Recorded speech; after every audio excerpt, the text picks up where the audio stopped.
कुछ बातचीत होगी, कुछ होगा चर्चाओं का दौर। इसीलिए तुम्हें चाय पे बुलाया है।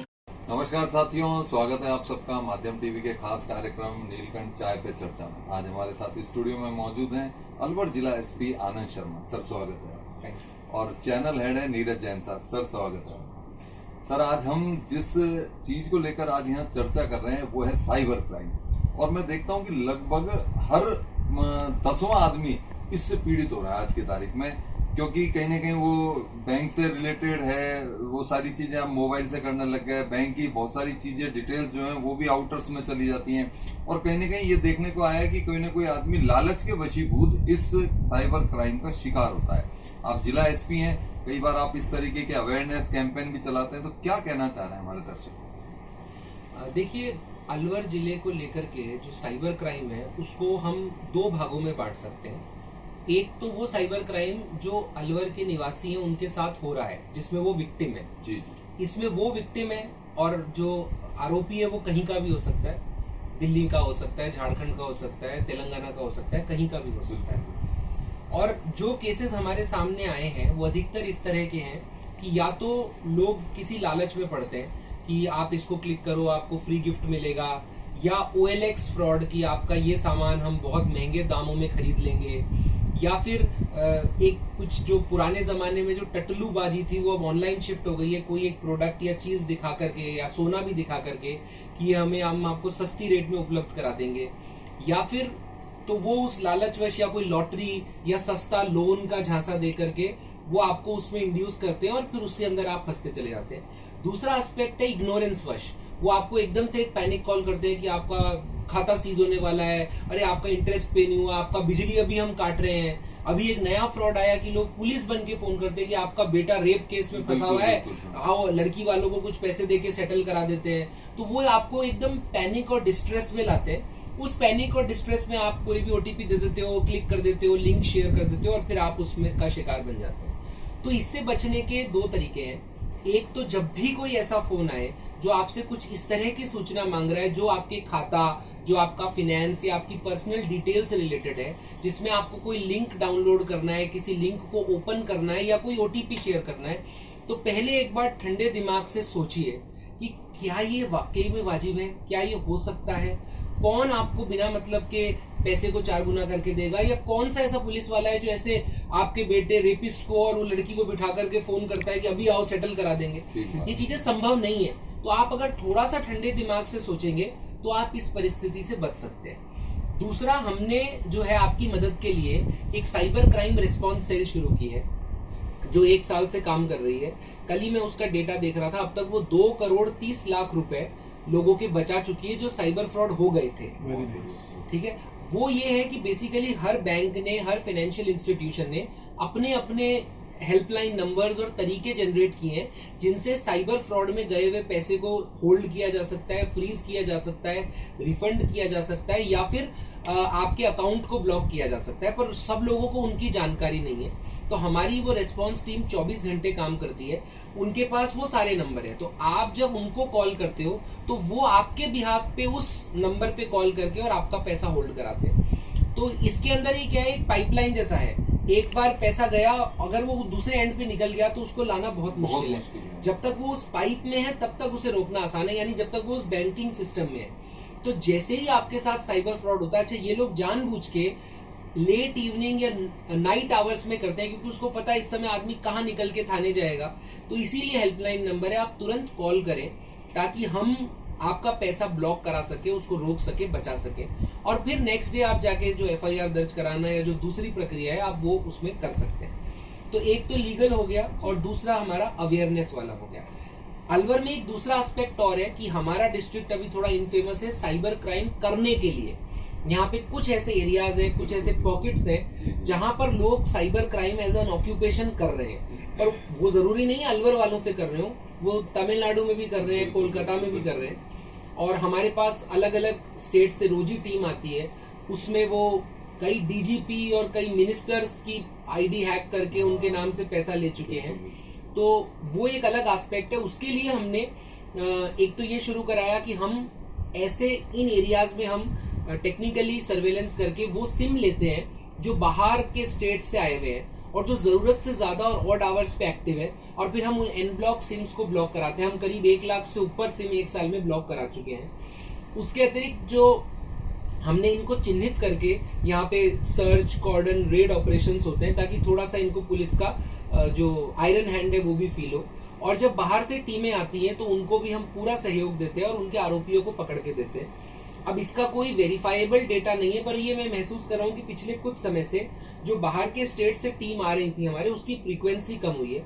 तो मुझे लगता है कि शायद इन जो एफर्ट्स का थोड़ा फर्क पड़ा है और थोड़ा सा जो ये वाला एस्पेक्ट है वो थमा है। जी नीरज जी, आप भी समाज के एक विशिष्ट व्यक्ति हैं। समाज के लोगों के लिए क्या संदेश देना चाह रहे हैं कि वास्तव में साइबर क्राइम से इस तरीके से बचा जा सकता है? निश्चित रूप से रूपक जी, अभी एसपी साहब ने जैसा बताया कि एक पॉज सिस्टम हमारे दिमाग में जरूर लागू होना चाहिए कि पैनिक में आने से पहले का एक टाइम है। जैसे अक्सर एक कहा जाता है ना कि कभी कोई 2 लोगों के बीच में झगड़ा हो रहा है तो 2 मिनट अगर हम रुक जाए तो शायद वो सिचुएशन अवॉइड कर ली जा सकती है। तो बहुत अच्छी महत्वपूर्ण जानकारी अभी एसपी साहब ने दी कि कभी भी कोई ऐसा सिचुएशन आए, ऑड टाइम पे या ऑकवर्ड टाइम पे हमारे पास आए, तो एटलीस्ट जो फैसिलिटीज़ हमारे को प्रोवाइडेड है जो पुलिस प्रशासन की तरफ से, उस नंबर पे, हेल्पलाइन नंबर पे अपनी प्रथम सूचना हम तुरंत देवें। और एक जो डर बड़ा देखने में आता है कि अक्सर बहुत सारे आजकल केसेस होते हैं कि वीडियो कॉल आ रहे हैं या कई बार ब्लैकमेलिंग की सिचुएशन भी जनरेट होती है। तो ऐसे में कई बार लोग अपने सामाजिक प्रतिष्ठा को लेके थोड़े से जागरूक रहने की कोशिश करते हैं, वो उस इन्फॉर्मेशन को बचाने की कोशिश करते हैं। उससे बचाव नहीं होता, उल्टा वो विपरीत स्थिति बन जाती है। तो जैसे ही कोई ऐसी सिचुएशन सामने आए तो भी पुलिस के पास तुरंत हमको इन्फॉर्म करना ही चाहिए, क्योंकि एंड ऑफ द डे उससे हमारा परिवार का आर्थिक और सामाजिक सब तरह का नुकसान होने की संभावना ज़्यादा बड़ी हो जाती है। तो सेंटीमेंट के स्थान पे प्रैक्टिकली उस समय उस सिचुएशन को हैंडल करें, यही बात मैं बोलना चाहता हूँ। जी एसपी साहब, सबसे बड़ी एक और चीजें सामने आती है, कई बार ये भी फील होता है, अदरवाइज मत लीजिए आप, कई बार ये भी फील होता है कि जो साइबर क्राइम कर रहे हैं लोग बाग, उनके पास ज्यादा हायर टेक्नोलॉजी है बजाय पुलिस के, क्योंकि कई बार पुलिस वहां तक पहुंचती है और कर नहीं पाती। अब उसके कई रीजन भी हो सकते हैं, नफरी की कमी भी है, पुलिस के पास और भी कई बेगार्स हैं जो काम में डिस्टर्ब करती हैं। तो अब ऐसे में क्या ये बात सही है कि वास्तव में उन लोगों के पास ज्यादा टेक्नोलॉजी बड़ी हायर है उनके पास जो साइबर क्राइम करते हैं? देखिए, उनके पास कोई ऐसी हायर टेक्नोलॉजी नहीं है, पर उनके पास कुछ एडवांटेजेस हैं। जैसे बहुत सारे जो साइबर क्रिमिनल्स हैं वो उन एरियाज में जाते हैं, जैसे गुड़गांव है या दिल्ली में जहाँ कॉल सेंटर्स हैं, वो उन बिल्डिंग्स के बाहर खड़े होकर ये काम करते हैं। तो जब आप वहाँ का टावर डंप लेते हो ना, तो वहाँ हर मिनट हजारों कॉल हो रहे होते हैं। उसमें से उस फ्रॉडस्टर कॉल को पिक कर पाना बहुत डिफिकल्ट हो जाता है। वो एक प्रॉब्लम है। दूसरी बात, ये लोग क्या करते हैं कि जो गरीब इलाके हैं, पर्टिकुलरली बिहार, उड़ीसा, झारखंड, छत्तीसगढ़, वहां पे जो जनधन खाते खुले हुए हैं बहुत से गरीब लोगों के, वो उनको रेगुलर यूज नहीं करते। ये उन लोगों से टाई अप करते हैं, जैसे एक बूढ़ी महिला है, उसको कहेंगे कि आपके खाते में कुछ पैसा आएगा, 1 लाख रुपए आएगा, हम आपको 5,000 रुपए दे देंगे। वो सोचती है ठीक है 5,000 रुपए आ रहे हैं। जब आप बैंकिंग ट्रेल में जाते हो तो वो उस महिला पे जाके खत्म होती है, क्योंकि बैंक अकाउंट उसके नाम है और आपको अच्छी तरह पता है कि ये मुलजिम है नहीं, उसको पकड़ने से कोई एंड अचीव नहीं होना। और वो बहुत बार बता भी नहीं पाती, और चूंकि बाहर का होता है, कौन लड़का था जो उससे संपर्क किया वो पता नहीं चल पाता।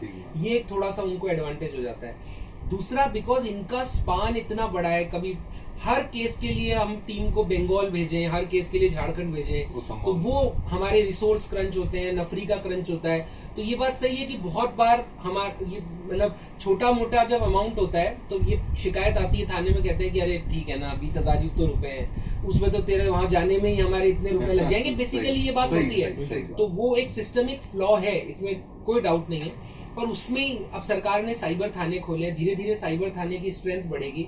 हमने प्रपोजल भेजे हैं कि साइबर थाने के स्टाफ को कुछ ट्रैवल अलाउंसेस एक्स्ट्रा दिए जाएं, या फिर उनको इमरजेंसी केसेस में एयर ट्रैवल अलाउ की जाए ताकि वो टाइम कम हो सके। तो ऐसे जब धीरे धीरे हम आगे बढ़ेंगे तब मुझे लगता है इस फील्ड में, क्योंकि अब ये नीड ऑफ द आवर है, ये आज का नया क्राइम है जो अब धीरे धीरे बढ़ता ही जाएगा। और इसके कई रूप है, साइबर बुलिंग भी है, सेक्सटॉर्शन भी है, लोगों को ब्लैकमेल किया जा रहा है, सोशल मीडिया से इन्फ्लुएंस आकर के। अभी थोड़े दिन पहले अलवर शहर में एक बच्ची गुम हो गई, जब हम बाद में खबर मिली कि वो उत्तर प्रदेश में किसी रेलवे स्टेशन पे वहां की पुलिस को मिली। जब हम वहां गए तो वो 14 साल की बच्ची थी और वो उसकी इंस्टाग्राम पे एक लड़के से दोस्ती हुई, उसने कभी उस लड़के की शक्ल नहीं देखी और वो केवल ट्रेन में बैठ के चली गई उससे मिलने, which is so dangerous. Luckily वो पुलिस वालों को डाउट हो गया कि इतनी छोटी बच्ची अकेली क्यों है और वो मिल गई। पर ये जो है ना, अब ये हम सबको अफेक्ट कर रहा है बेसिकली। जैसे पहले लूट होती थी तो आप कहो कि यार रात को मैं तो निकलूंगा ही नहीं हाईवे पे, तो मैं बच जाऊंगा, है ना? तो ये संभव नहीं है। पर साइबर क्राइम में आप ये नहीं कह सकते कि मैं बच जाऊंगा। आप इसकी रेंज बहुत वाइड है। इसकी रेंज बहुत वाइड है, बच्चे, बुजुर्ग, और जैसा आपने बताया कितने ऐसे लोग हैं जो अपने रिटायरमेंट पेंशन का पूरा पैसा ब्लैकमेल होके देते हैं, क्योंकि वो बुजुर्ग है, उससे गलती हो गई, अब वो सामाजिक प्रतिष्ठा के पीछे देता रहता है, लास्ट में उसके पास दो ही ऑप्शन होता है, या तो सुसाइड कर ले। बिल्कुल। तो ऐसे में अच्छा है कि जो गलती हो गई कोई बात नहीं, face it and come to police rather than आप उसका शिकार होते हैं। तो ये एक चीज है, इसका स्पान बहुत ज्यादा है और बच्चे, बुजुर्ग, महिलाएं, पुरुष सब इससे अफेक्टेड है। तो इसलिए हमें एज अ सोसाइटी जॉइंटली इसके खिलाफ एक जो है बैटल लड़नी पड़ेगी, जिसको डेफिनेटली पुलिस लीड करेगी। चलिए, बहुत बड़ी बात है। और मैं तो ये कहूंगा कि अंत इसमें यही निकला है कि आप जागरूक रहें और इस तरह से सतर्कता अपनी पूरी बरतें, तभी इससे बच पाएंगे। एस साहब, आप स्टूडियो में आए और आपने समय दिया। नीरज जी, आपका भी बहुत बहुत धन्यवाद। कुछ बातचीत होगी, कुछ होगा चर्चाओं का दौर, इसीलिए तुम्हें चाय पे बुलाया